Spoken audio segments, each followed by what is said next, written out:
I stood there in the middle of Oakwood Mall, watching my nephew's back disappear into the crowd like I was nothing more than a piece of furniture he'd grown tired of looking at.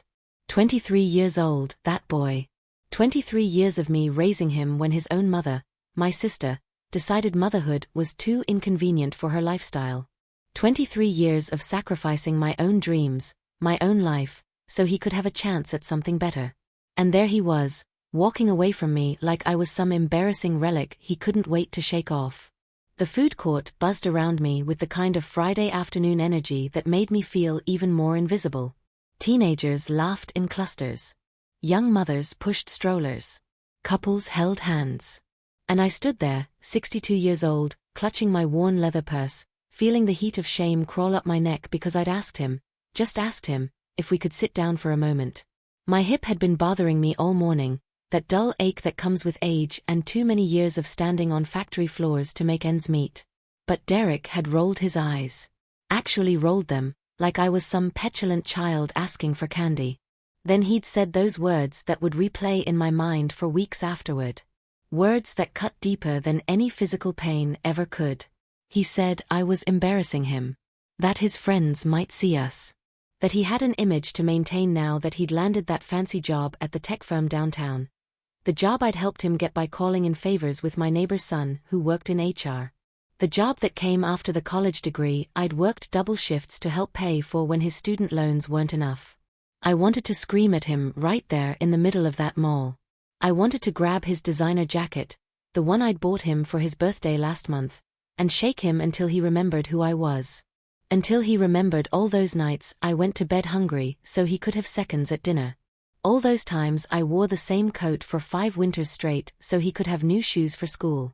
All those parent-teacher conferences I attended alone, pretending his mother was just busy with work when the truth was she was too busy with her new boyfriend in Arizona to care about her only son. But I didn't scream. I didn't grab him. I just stood there and watched him leave, his phone pressed to his ear, probably already making plans with those friends he was so desperate to impress. Friends who didn't know that 5 years ago, he was sleeping on my couch because he'd gotten kicked out of his dorm for unpaid fees. Friends who didn't know that the confident, successful Derek Parker they knew was built on the back of an old woman's unconditional love and unwavering sacrifice. The worst part wasn't even the abandonment itself. It was the look on his face before he turned away. That mixture of irritation and embarrassment, like I was some burden he'd been carrying for far too long and had finally found an excuse to set down. Like 23 years of my life meant absolutely nothing to him. If you've ever been betrayed by someone you loved more than your own life, you know exactly how I felt in that moment. That hollow, gutted feeling that makes you question every decision you've ever made. Every sacrifice suddenly feels like foolishness. Every act of love suddenly looks like weakness. And if this story resonates with you, if you know what it feels like to give everything and receive nothing but contempt in return, please, leave a comment below telling me where you're watching from. Because I need to know I'm not alone in this. I need to know that somewhere out there, someone understands what it's like to be thrown away by the people you die for.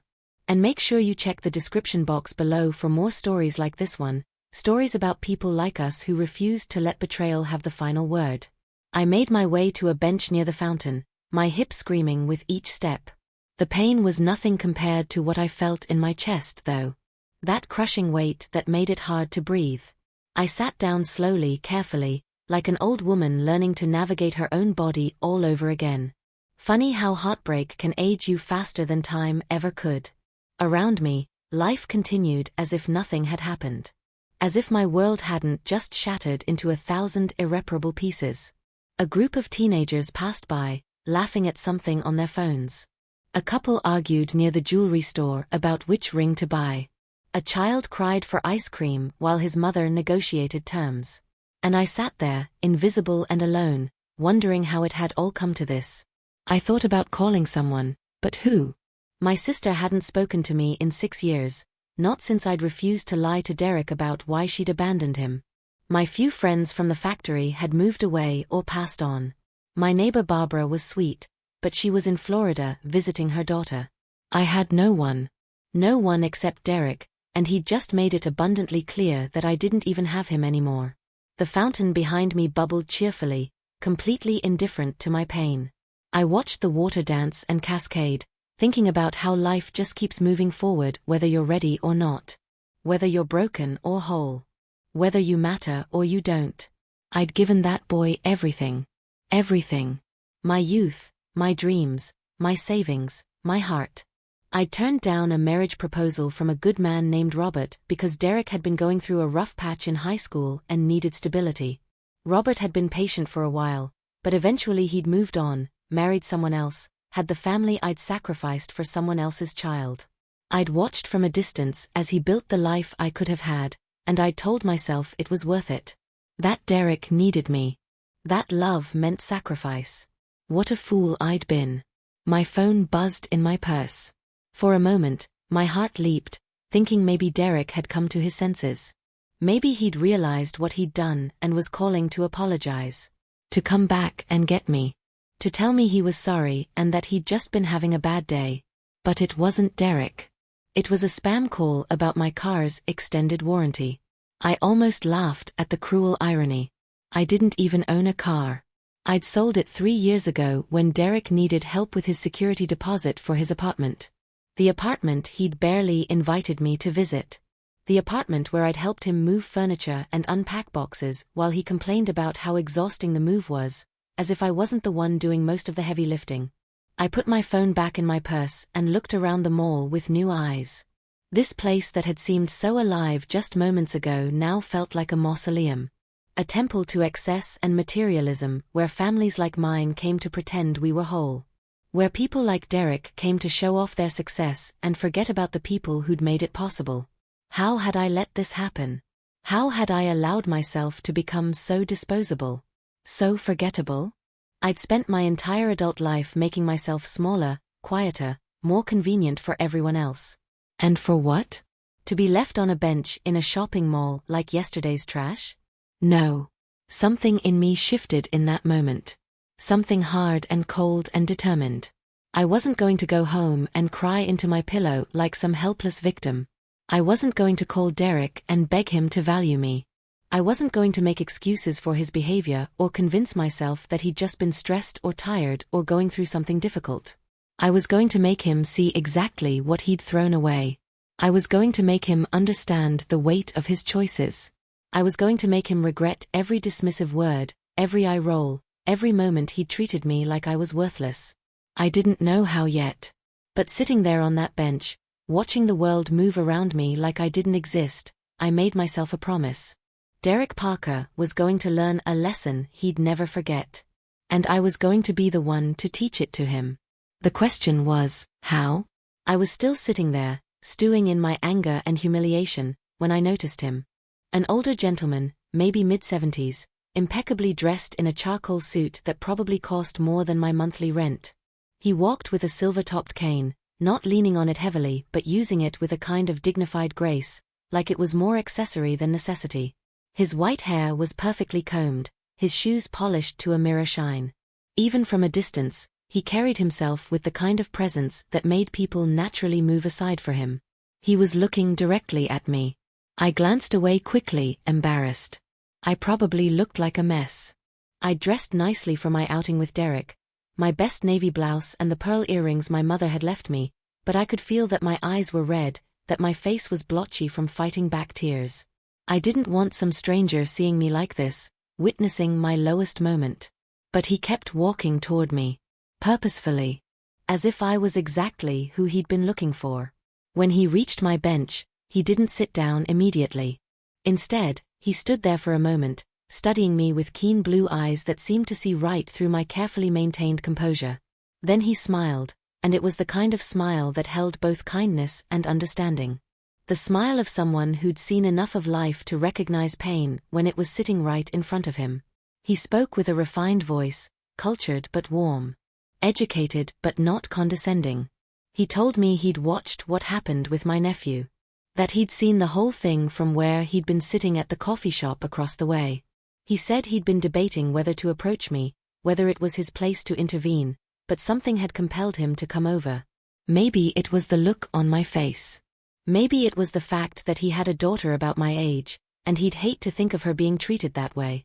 Maybe it was just that he was old enough not to care anymore about minding his own business when he saw injustice. I didn't know what to say. Part of me wanted to tell him I was fine, that he'd misunderstood, that Derek hadn't really abandoned me. The lies we tell to protect the people who hurt us. But something in his eyes stopped me. He already knew the truth. Pretending would be an insult to both of us. So instead, I found myself telling him everything. The words just poured out of me like water from a broken dam. I told him about raising Derek, about the sacrifices, about the years of putting him first. I told him about the college loans and the job connections and the countless times I'd chosen his needs over my own. I told him about Derek's mother, about being the parent she'd never been willing to be. And I told him about those words, "You're embarrassing me," and how they'd felt like a knife through my heart. He listened without interrupting, nodding occasionally, his expression growing more thoughtful with each revelation.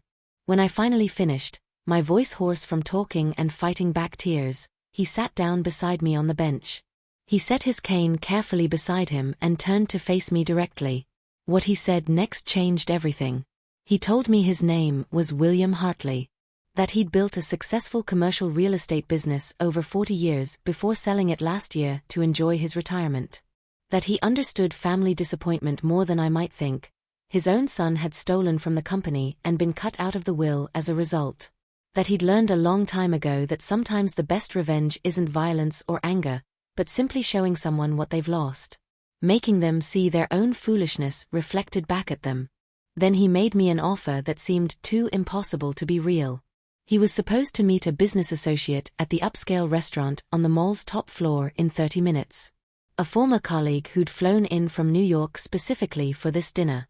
But William had noticed Derek still in the mall, hanging around the electronics store with a group of young men. Probably the friends he'd been so worried about impressing. And William had an idea. He proposed that I pose as his companion for the evening. That we walk through the mall together, let Derek see me on the arm of a clearly wealthy, distinguished gentleman. That we make a show of it. Let Derek see me laughing, see me valued, see me treated with the respect and dignity he denied me. Then we'd go to the restaurant, where William's driver would be waiting afterward to take me home in his Mercedes. Derek wouldn't be able to miss it. He'd see everything. And he'd know, with absolute certainty, that he'd made a terrible mistake. It sounded insane. Like something out of a movie, not real life. But there was something about William Hartley that made me trust him. Maybe it was the genuine kindness in his eyes. Maybe it was the fact that he was offering me something I desperately needed, not pity, but partnership. Not charity, but justice.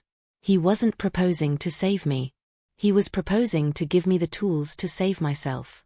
And if you're sitting there thinking I should have said no, that I should have taken the high road and just gone home, well, you've probably never been abandoned by someone you'd have died for. You've probably never felt that specific kind of rage that comes from being discarded like trash after years of unconditional love. Sometimes the high road is just another word for letting people walk all over you forever. I looked at William Hartley, this stranger who'd shown me more compassion in 10 minutes than my own nephew had shown me in years, and I said yes. Because sometimes revenge isn't about hurting someone. Sometimes it's just about making them see you. Really see you. As someone valuable, someone worthy of respect, someone they should have appreciated all along. William smiled and stood, offering me his arm with old-fashioned gallantry. I took it, and together we began to walk through the mall. He matched his pace to mine, never rushing me, never making me feel like my slower gait was an inconvenience. We talked as we walked, and I found myself genuinely enjoying his company. He told me about his late wife, Margaret, who'd passed away 2 years earlier. About his daughter, who lived in Boston with her family. About his love of classical music and the art museum downtown where he volunteered twice a week. And as we talked, I saw Derek. He was standing outside the Apple store with 3 other young men, all of them dressed in the kind of carefully casual expensive clothes that scream, "I'm trying too hard." Derek had his back to us, but one of his friends noticed me first. I watched his eyes widen slightly as he took in the sight of me, this supposedly embarrassing old woman, walking arm in arm with a man who clearly had money and status. He nudged Derek, who turned around. The look on Derek's face was everything I'd needed to see. Confusion first, then recognition, then something that might have been shame but looked more like surprise. His mouth actually fell open slightly. He started to move toward us, but I looked away deliberately, laughing at something William had just said about his granddaughter's attempt to teach him how to use Instagram. We walked past Derek without acknowledging him. I didn't even glance in his direction, though I could feel his eyes boring into my back. I could practically hear the wheels turning in his head, trying to make sense of what he was seeing. Who was this man? How did I know him? Why was I laughing when I should have been home nursing my wounded pride? William leaned in close and whispered that Derek was following us at a distance, trying to look casual but failing miserably. I smiled, genuinely smiled, for the first time all day. Not because I was happy that Derek was confused or worried, but because for the first time in 23 years, I wasn't making myself smaller for his comfort. I wasn't apologizing for existing. I wasn't trying to be less embarrassing, less inconvenient, less visible. I was just being myself, and it was enough. More than enough. We made our way to the escalator that led to the top floor, where the upscale restaurants looked down over the rest of the mall like kingdoms surveying their domains. William kept up his gentle conversation, asking about my life, my interests, my dreams. It had been so long since anyone had asked me what I wanted, what I cared about beyond how I could serve them. I found myself telling him about my love of gardening, about the small plot behind my apartment building where I grew tomatoes and herbs. About how I'd always wanted to visit the botanical gardens upstate but never seemed to have the time or money. He listened like it mattered. Like I mattered. As we stepped onto the escalator, I glanced back and saw Derek standing at the bottom, staring up at us. His friends had dispersed, probably sensing drama they didn't want to be part of. He looked small from my elevated position. Young and confused and, maybe for the first time, uncertain. "Your nephew will regret leaving you," William had said when he first made his proposal. And looking down at Derek's upturned face, I realized William had been right. The regret was already starting to take root. I could see it in the way Derek's confident posture had deflated, in the way his phone hung forgotten in his hand, in the way he watched us disappear to the upper level like he was watching something precious slip through his fingers. But this wasn't the end of the story. This was just the beginning. Because revenge, real revenge, isn't a single moment. It's a series of revelations that build on each other until the person who hurt you finally understands the full weight of what they've done. And Derek's education had only just begun. The restaurant was called Bellissimo, and it was the kind of place I'd walked past 100 times but never dreamed of entering. Soft lighting from crystal chandeliers, tables draped in white linen, waiters in black vests moving with practiced efficiency. Floor-to-ceiling windows overlooked the mall below, creating the sensation of dining above the common world. It was beautiful and intimidating in equal measure, and as William held the door open for me, I felt both out of place and exactly where I was meant to be. The hostess greeted William by name, her smile genuine and warm. She led us to a corner table with the best view, and I caught sight of Derek below us, still standing near the escalator, looking up. He'd followed us all the way here. Part of me felt a twist of something, not quite guilt, not quite satisfaction. Something more complex. Something that acknowledged both the pain of what he'd done and the strange power of this moment of reversal. William's associate hadn't arrived yet, so we had time alone. A waiter appeared immediately, pouring water from a glass pitcher, presenting menus bound in leather, treating me with the same deference he showed William. It was such a small thing, being treated with respect by a stranger, but after years of making myself invisible, it felt revolutionary. William suggested we order wine, something to celebrate what he called my liberation. I almost laughed at that word. Liberation. Was that what this was? Or was it just a temporary fantasy, a brief reprieve from a life that would go right back to being lonely and small once this evening ended? But I ordered the wine anyway. A glass of Pinot Noir that cost more than I usually spent on groceries for a week. And when it arrived, William raised his glass to me and said something I'll never forget. He said that grace and dignity aren't given to us by how others treat us, they're chosen by how we carry ourselves regardless. That I'd spent 23 years being graceful in the face of ingratitude, and maybe it was time to also be graceful in the face of justice. We talked while we waited for his associate. William told me more about his life, about the mistakes he'd made and the lessons they taught him. About his son's betrayal and how it had nearly destroyed his family. About learning to forgive without forgetting, to move forward without pretending the past hadn't happened. He spoke with the wisdom of someone who'd truly lived, who'd experienced both triumph and tragedy and come out the other side still capable of kindness.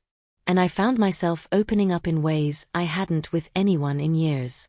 I told him about the dreams I'd had when I was younger, before Derek became my responsibility. About wanting to be a teacher, to work with children, to make a difference in young lives. About how I dropped out of the teaching program at community college when Derek's mother left, because suddenly I was a single parent with no preparation and no choice. About the factory job I'd taken because it paid better than teaching ever would, even though it slowly destroyed my body and crushed my spirit. I told him about the loneliness.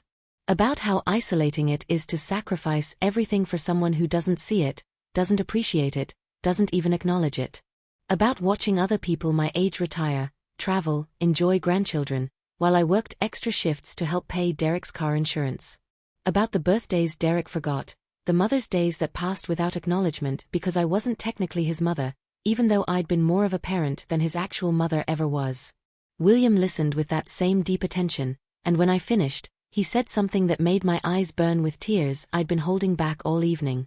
He said that love given freely is never wasted, even when it's not returned. That the measure of a person isn't in whether they're appreciated, but in whether they choose to love anyway. But, and this was the important part, choosing to love didn't mean choosing to be destroyed. It didn't mean letting people use you until there was nothing left. Sometimes love meant setting boundaries. Sometimes it meant letting people face the consequences of their choices. That's when his associate arrived, and everything shifted again. The man who approached our table was younger than I expected, maybe late 40s, dressed in an expensive suit that somehow looked lived in rather than showy. William stood to greet him, and they embraced like old friends rather than business colleagues. William introduced him as Thomas Brennan, and Thomas shook my hand with the kind of firm respect usually reserved for equals, not for random women his friend had picked up at the mall. But here's where the story takes a turn you might not expect.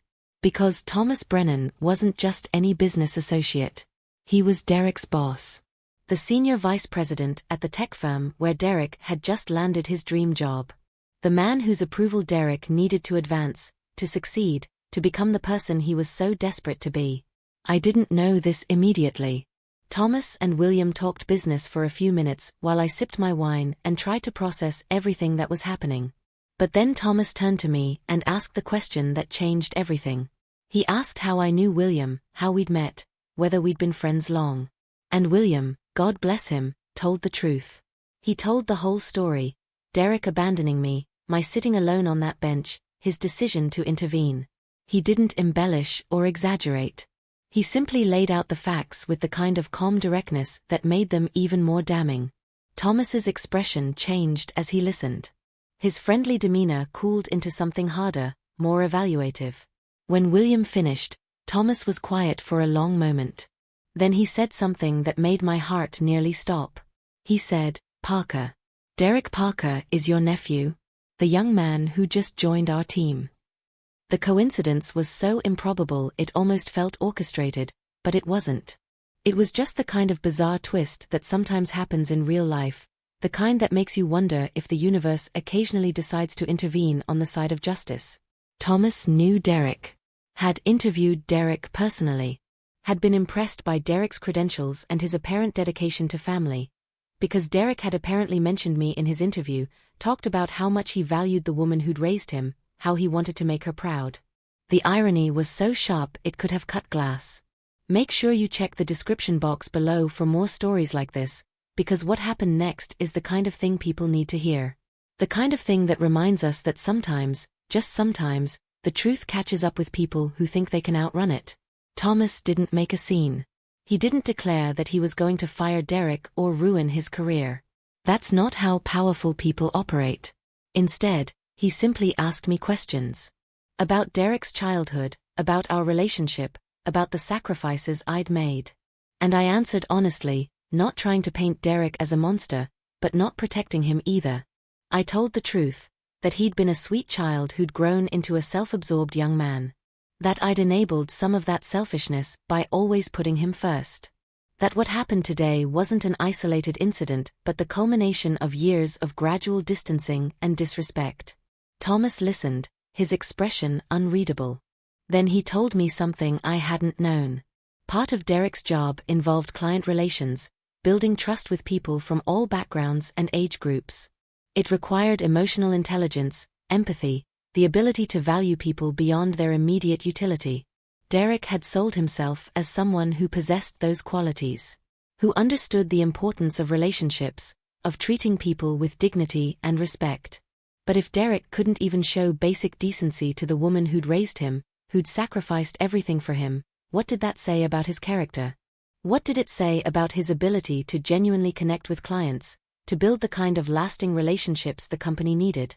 Thomas didn't say he was going to fire Derek.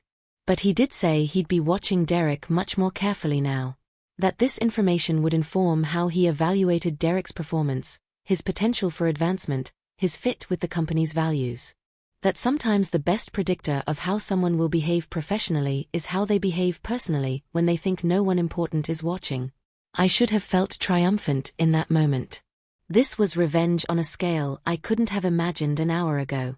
Derek's career, his precious image, his carefully constructed future, all of it now in jeopardy because of his own actions. Because of how he'd treated me when he thought it didn't matter, when he thought there would be no consequences. But I didn't feel triumphant. I felt sad. Exhausted.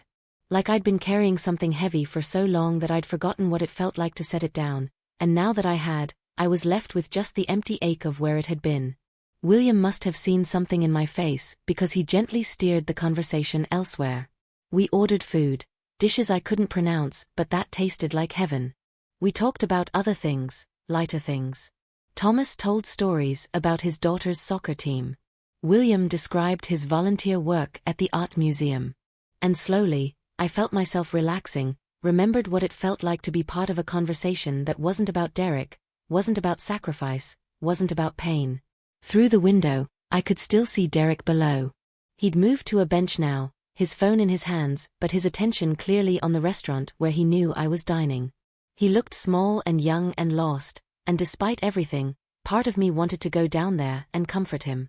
To tell him it was okay, that I forgave him, that we could fix this. But another part of me, the part that William had helped me remember existed, knew that would be the worst thing I could do. Not for me, but for Derek. Because some lessons can only be learned the hard way. Some consequences can't be softened without losing their power to teach. When dinner ended and William's driver pulled up in a sleek black Mercedes, Derek was still there. William walked me to the car, his hand gently on my elbow, steadying me as I navigated the curb in my aging body. The driver opened the door for me like I was someone important, someone worth caring for. And as the car pulled away, I saw Derek finally approach William. I saw him gesturing, saw his mouth moving rapidly, saw what looked like desperation in his body language. But I didn't hear what he said. I was already gone, already moving forward, already choosing myself for the first time in 23 years. The days after that evening at the mall passed in a strange, suspended state. I expected Derek to call immediately, to show up at my apartment, to demand explanations or offer apologies. But my phone stayed silent. 3 days passed. Then 5. Then a week. And with each day of silence, I felt something inside me shift and settle, like bones finally aligning after years of being out of place. I went to work at the factory, came home to my small apartment, tended my garden. The tomatoes were coming in nicely, fat and red and perfect. I made sauce, canning jars of it like I did every summer, but this year I didn't set any aside for Derek. This year, I kept it all for myself, and it felt both selfish and necessary. William called twice during that first week, just to check on me. Not to pry, not to gossip about what had happened, but simply to ensure I was all right. We talked about small things, the book he was reading, the new exhibit at the art museum, my garden. He invited me to visit the museum with him the following Saturday, and I surprised myself by saying yes. It was on the 10th day that Derek finally appeared at my door. It was late afternoon, that golden hour when the sun slants through windows and makes everything look softer than it really is. I was sitting in my tiny living room, reading a mystery novel I'd borrowed from the library, when I heard the knock. Quiet, almost hesitant. So different from Derek's usual confident pounding. I knew it was him before I opened the door. Some part of me had been waiting for this moment, rehearsing what I might say, how I might feel. But when I actually saw him standing there, all my prepared speeches evaporated. He looked terrible. Not physically, he was still the same handsome young man in expensive clothes. But there was something different in his eyes. Something that looked like fear mixed with confusion, mixed with the kind of shame that comes from finally understanding what you've done. He asked if he could come in. I almost said no, almost told him to leave the way he'd left me. But I stepped aside and let him enter, because despite everything, 23 years of love doesn't just disappear. It transforms, hardens, protects itself, but it doesn't vanish. Derek stood in my living room like he'd never seen it before, like he was noticing for the first time how small it was, how worn the furniture, how every single thing in this space represented a choice I'd made, a choice to give him more and take less for myself. His eyes moved over my threadbare couch, the television I'd had for 15 years, the photos on the wall that chronicled his life from childhood through college graduation. Photos where he was always smiling, always the center, and I was always in the background, always supporting, always there. When he finally spoke, his voice was different too. Smaller. Less certain. He asked who William was. Who Thomas was. How I knew them. What I'd told them about him. And I realized in that moment that he still didn't understand. He was worried about his image, his job, his future. He was there because he'd seen a threat to what he'd built, not because he'd recognized what he'd destroyed. So I told him the truth. I told him that William was a kind stranger who'd seen me abandoned and chose to help. That Thomas was his boss, and that their meeting me had been pure coincidence. That I hadn't sought to sabotage him or ruin his career. I'd simply told the truth when asked about my life, about our relationship, about what had happened that day at the mall. Derek's face went through several emotions. Relief that I hadn't deliberately targeted him, then confusion, then something that might have been the beginning of actual understanding. He said he hadn't meant to hurt me. That he'd just been stressed about work, about making a good impression, about proving himself. That he'd panicked when he saw me struggling and thought it would be easier to just give me some space. Space. That's what he called abandoning me in a shopping mall. Space. I didn't yell at him. I didn't cry. I just asked him a simple question. When was the last time he'd asked how I was doing? Not as a formality, not in passing, but really asked and waited for the answer? He couldn't remember. I could see him trying, mentally scrolling back through recent conversations, and coming up empty. Because there hadn't been any. For the past 2 years, since he'd graduated college and started his job, our interactions had been transactional. Him calling when he needed something. Advice, money, connections. Me always giving, always available, always making myself smaller so he could be bigger. I asked him another question. When was the last time he'd remembered my birthday without a reminder from his phone? He couldn't answer that either. And then I asked the hardest question. If our roles had been reversed that day at the mall, if he'd been the one who was tired and in pain, would I have left him there? We both knew the answer. I would have sat with him all day if necessary. I would have found him a wheelchair if his legs couldn't carry him. I would have cancelled every plan, disappointed every friend, sacrificed every shred of my own pride to make sure he was safe and cared for. Because that's what 23 years of love looks like. It looks like staying. Derek sat down on my couch then, and he put his head in his hands, and his shoulders started to shake. He was crying, really crying, maybe for the first time since he was a child. And every instinct in me wanted to go to him, to comfort him, to tell him it was okay. But I stayed where I was. Because it wasn't okay. And pretending it was wouldn't help either of us. He said he was sorry. Over and over, he said he was sorry. That he'd been selfish and blind and cruel. That he hadn't seen how much he'd taken from me, how much I'd given up. That he'd turned me into a convenience and forgot I was a person. That he'd been embarrassed by me when he should have been proud. That I'd been the best mother he'd ever had, and he'd treated me worse than a stranger. The words poured out of him like he'd been holding them in for years, and maybe he had. Maybe somewhere deep down, he'd known what he was doing, and the guilt had been building like pressure behind a dam until this moment when it finally burst. I listened to all of it. Every apology, every self-recrimination, every promise to do better. And when he finally finished, when the words ran out and we were left with just the heavy silence of truth laid bare, I told him what I'd realized over the past 10 days. I told him that I forgave him. Not because what he'd done was acceptable, but because carrying anger around would only hurt me, not him. But I also told him that forgiveness didn't mean things would go back to how they were. That the relationship we'd had, where I gave everything and asked for nothing, was over. That if he wanted a relationship with me going forward, it would have to be a real one.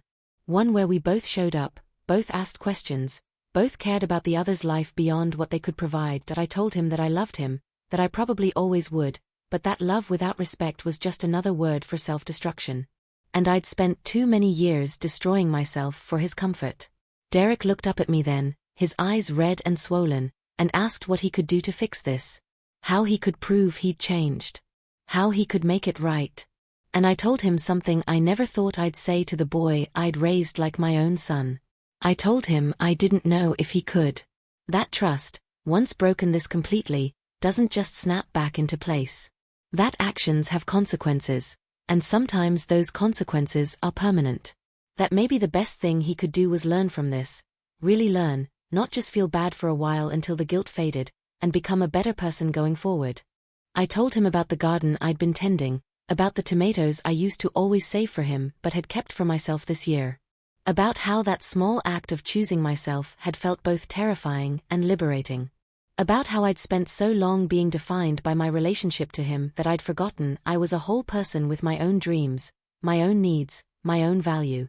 And I told him about William. Not to make him jealous or hurt him, but to show him what respect looked like. How William had treated me with dignity from the first moment, had listened when I spoke, had valued my thoughts and experiences. How he'd helped me remember that I deserved that kind of treatment, not as some special gift, but as a basic human right. Derek asked if I was dating William, and I almost laughed. No, William was just a friend. But he'd shown me what it felt like to be valued, and I couldn't unsee that now. Couldn't go back to accepting crumbs and calling it love. We talked for hours that evening. Really talked, maybe for the first time in years. Derek told me about the pressure he felt at work, about trying to prove himself in an industry that felt overwhelming. About how he'd bought into this idea that success meant image, that appearances mattered more than substance. About how he'd been so focused on looking like he'd made it that he'd forgotten what actually mattered. I listened, and I was careful not to immediately soothe and fix like I'd always done before. I let him sit with his discomfort, let him work through his own feelings without me providing all the answers. It was hard. Years of habit made me want to rescue him from every negative emotion. But I was learning slowly that rescuing people from consequences doesn't help them grow. It just keeps them children forever. When Derek finally left that night, we didn't have a neat resolution. I didn't tell him everything was fine now, that we were back to normal. Because there was no normal to go back to. There was only forward, into something undefined and uncertain. I told him I needed time. That he needed to show me, through consistent action over months and years, that he'd actually changed. That sorry was just a word unless it was backed up by different choices. He nodded, accepting this, and as he left, he did something he hadn't done in years. He hugged me. Really hugged me, not the quick, obligatory embraces he usually offered. He held on like I was something precious he was afraid of losing. And when he pulled back, he looked me in the eyes and said, "Thank you for raising me, even when you didn't have to. I'm sorry it took me so long to see what that meant." After he left, I sat in the gathering darkness of my apartment and cried. Not from sadness exactly, but from the sheer weight of everything that had happened. From the release of years of holding it all together, keeping it all inside, making it all okay when it wasn't. The next Saturday, I met William at the art museum like we'd planned. He was waiting for me in the lobby, and his face lit up when he saw me approaching. We spent hours wandering through galleries, talking about the paintings, about beauty and truth and how art captures moments that matter. He introduced me to the other volunteers, who welcomed me warmly. One of them, a woman named Patricia who was close to my age, invited me to join their book club. I said yes. To the book club, to weekly museum visits with William, to slowly building a life that wasn't entirely centered on Derek's needs. It felt strange at first, almost guilty, like I was betraying something by having my own interests and friendships. But William reminded me gently that the best gift I could give Derek now was showing him what a full, healthy life looked like. That by honoring myself, I was teaching him to honor others. Derek did call after that night. Not constantly, not desperately, but regularly. Once a week, he'd call just to talk. To ask about my life, my garden, my new friends. To tell me about his day, not just when he needed something, but just to connect. It was awkward at first. Neither of us quite knew how to have this new kind of relationship. But slowly, tentatively, we found our way. He started coming by for dinner once a month. And he'd ask what he could bring, what he could do to help. He noticed when I was tired and offered to clean up. He remembered my birthday without a reminder and brought flowers. Not expensive ones to impress me, but daisies from the farmer's market because he remembered they were my favorite. These weren't grand gestures. They were small, consistent acts of attention and care. And they meant more to me than any apology ever could, because they showed that he was actually seeing me now. That I'd finally become visible to him as a full person, not just as a support system for his life. 3 months after that day at the mall, Derek's boss Thomas called me. He asked if he could take me to lunch, said he had something he wanted to discuss. I was nervous, wondering if somehow I'd gotten Derek in trouble after all, if this was where the consequences I'd set in motion would come crashing down. But when we met at a small cafe downtown, Thomas surprised me. He told me that Derek's work had actually improved since our dinner that night. That something had shifted in him. He was more thoughtful with clients, more empathetic, more genuine. That he'd even started volunteering to mentor younger employees, helping them navigate the professional world with more than just technical skills. Thomas said he'd been watching Derek carefully, as he'd promised, but what he'd seen wasn't someone faking change to save his job. It was someone genuinely evolving, genuinely learning to value people beyond their utility to him. And Thomas wanted to thank me for raising someone who, despite his mistakes, was capable of real growth when confronted with truth. I didn't know what to say to that. Part of me wanted to take credit, to claim Derek's growth as evidence that my years of sacrifice had been worth it. But I knew better now. Derek's growth was his own. His choices, his work, his transformation. I could support it, celebrate it, but I couldn't claim it. He was finally becoming his own person, and that meant taking ownership of both his failures and his successes. Thomas also told me something else, something that made the whole strange journey feel complete. He said that watching what happened with Derek had made him reevaluate his own life. That he'd been neglecting his elderly father, always too busy with work to visit, always putting off those calls and visits. That seeing the consequences of Derek's neglect had been a wake-up call. He'd started visiting his father weekly now, had taken him on a trip they'd been planning for years but never quite getting around to. And his father, who'd been depressed and withdrawn, had come alive again. Sometimes we don't know the ripples our pain creates. We don't see how our stories touch others, how our struggles teach lessons we never intended to teach. That day at the mall, when Derek abandoned me and William chose to intervene, set off a chain of events that changed multiple lives. Not just mine and Derek's, but Thomas and his father, and probably others I'd never even know about. If you've been following this story from the beginning, if you felt that rage of betrayal or that hope for justice, I want you to know something: revenge isn't always about destruction. Sometimes the best revenge is transformation. Your own and, if you're lucky, the transformation of the people who hurt you. 6 months after that day at the mall, Derek asked me to come to his apartment for dinner. He'd never cooked for me before, not in all the years I'd raised him, and I was curious what this would look like. When I arrived, I found he'd actually put effort into it. A roast chicken that was only slightly burnt, roasted vegetables, a salad, even wine. The table was set carefully, and there were fresh flowers in a vase. We ate together, and afterward, he gave me an envelope. Inside was a check for $5,000. He told me it wasn't payment for everything I'd done, because that debt was unpayable. But it was acknowledgement. It was his way of saying he saw now how much I'd sacrificed financially, how many opportunities I'd given up, how many times I'd gone without so he could have more. He told me to use it for something just for me. A trip, new furniture, those botanical gardens upstate I'd always wanted to visit. Something that wasn't about him, wasn't about obligation, wasn't about anyone but myself. I cried when he said that. Because it wasn't really about the money, though the money helped, God knows it helped. It was about being seen. Finally, completely, honestly seen.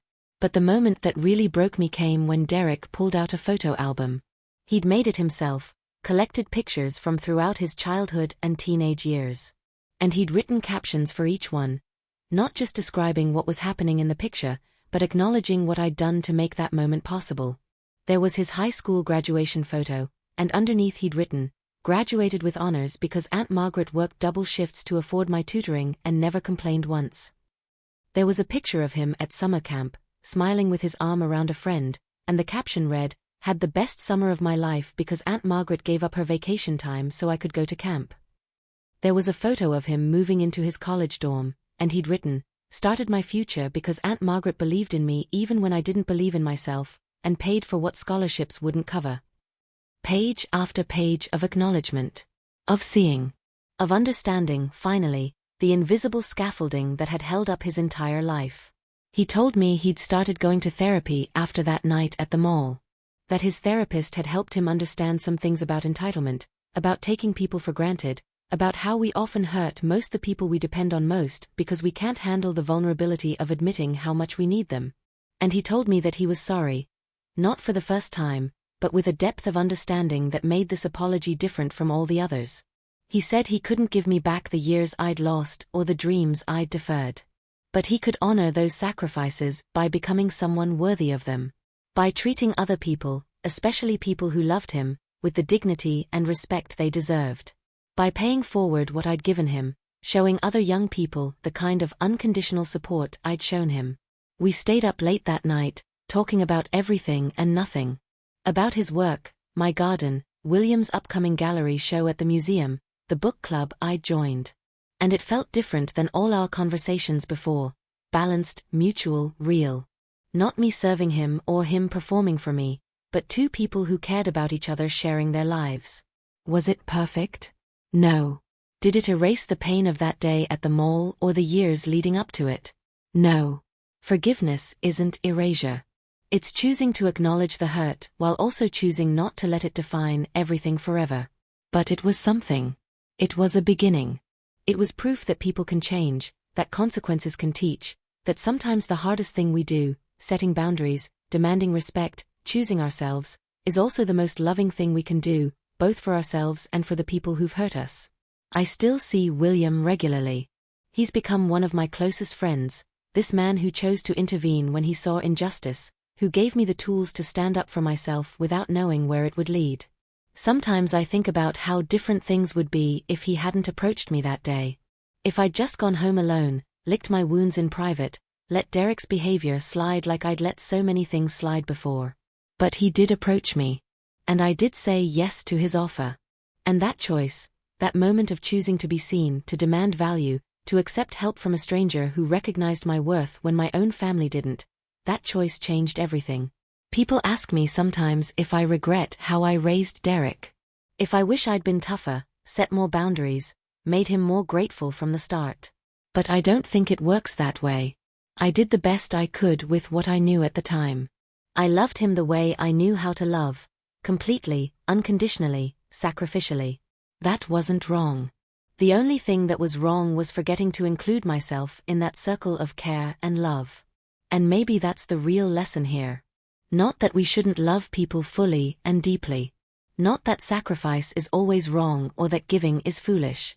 But that we have to keep a little something back for ourselves. That we have to value ourselves enough to demand that others value us too. That love without boundaries isn't actually love, it's self-destruction with a pretty name. I'm 62 years old now, and in some ways I'm just beginning. Beginning to travel. William and I are planning a trip to those botanical gardens next month. Beginning to pursue old dreams. I've enrolled in an online teaching course, thinking maybe I could tutor or volunteer with kids who need extra support. Beginning to build friendships and communities that aren't centered entirely on Derek. And Derek? He's building too. Building a life that has room for other people, for genuine connection, for gratitude and humility and growth. He's not perfect, none of us are.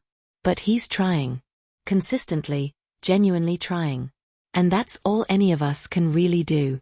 So if you're out there right now, watching this and feeling unseen by someone you love, feeling taken for granted or discarded or undervalued, I want you to hear this: you deserve better. Not someday, not if you're patient enough or good enough or quiet enough. Right now. You deserve to be valued for who you are, not just for what you provide. And if setting boundaries means losing people, then maybe those people were never really seeing you anyway. Maybe they were just using the convenient shape you'd folded yourself into.